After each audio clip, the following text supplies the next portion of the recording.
Bonjour à tous, on commence cette revue de presse en France avec la une de la Provence qui revient sur la large victoire de l'Olympique de Marseille, 5-1 hier soir face au FC Pinzog, un club de Détroit autrichienne.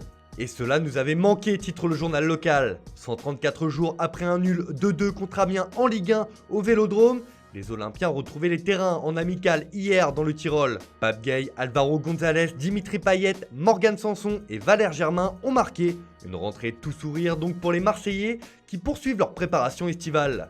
On file en Angleterre où un homme est dans la tourmente ce matin. En effet, David De Gea fait des gros titres. Hier, Manchester United s'est lourdement incliné face à Chelsea en demi-finale de la FA Cup, 3-1. Et le portier espagnol est directement impliqué dans 2 buts encaissés par son équipe. Pour le Daily Star, la prestation de David De Gea se résume à un véritable désastre. Les 2 boulettes du gardien offrent la finale aux Blues qui retrouveront Arsenal le 1er août prochain.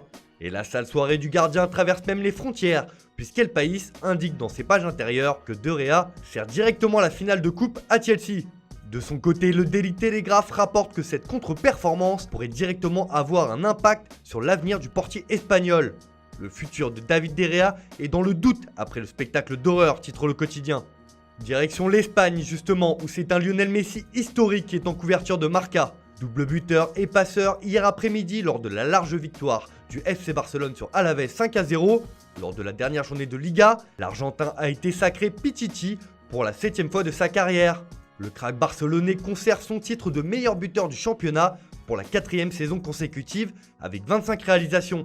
Une sacrée performance qui lui permet de battre le record de Telmo Zarra, légende de l'Athletic Bilbao, qui avait réussi 6 fois à obtenir cette récompense dans les années 50. Messi bat un autre record, puisqu'avec 21 passes décisives cette saison en Liga, il est le meilleur distributeur de caviar sur une saison dans le championnat espagnol. Ces records traversent même l'Atlantique, puisque le journal argentin Olé résume le sextuple Ballon d'Or à un véritable glouton. L'édition basque de Mundo Deportivo rend elle hommage à la qualification de la Real Sociedad pour la Ligue Europa, grâce au match nul 1-1 obtenu face à l'Atlético de Madrid hier soir.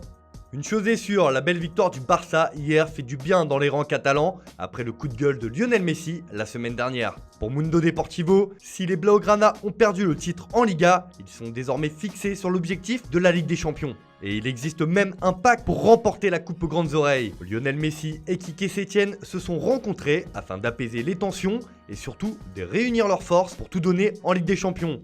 Nous avons déjà fait notre autocritique et maintenant c'est à notre tour de travailler, a dit le capitaine. Le Barça est désormais tourné vers son 8e de finale retour et la réception de Naples le 8 août prochain.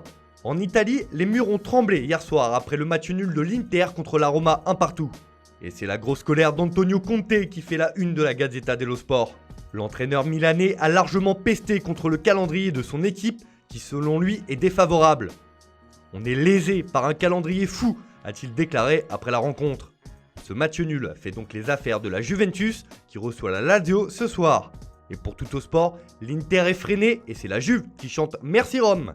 La vieille dame peut prendre 8 points d'avance ce soir en tête du championnat. Enfin, on termine ce tour de la presse en Turquie avec la sensation Başakşehir. L'équipe emmenée par Gaël Clichy, Enzo Crivelli, Robinho ou encore Dembaba a été sacrée championne de Super League grâce à sa victoire 1-0 contre Kayserispor. Forcément, Photomatch rend hommage à cette formation, championne pour la première fois de son histoire. Voilà, c'est tout pour aujourd'hui, bonne journée à tous et à très vite sur Foot Mercato.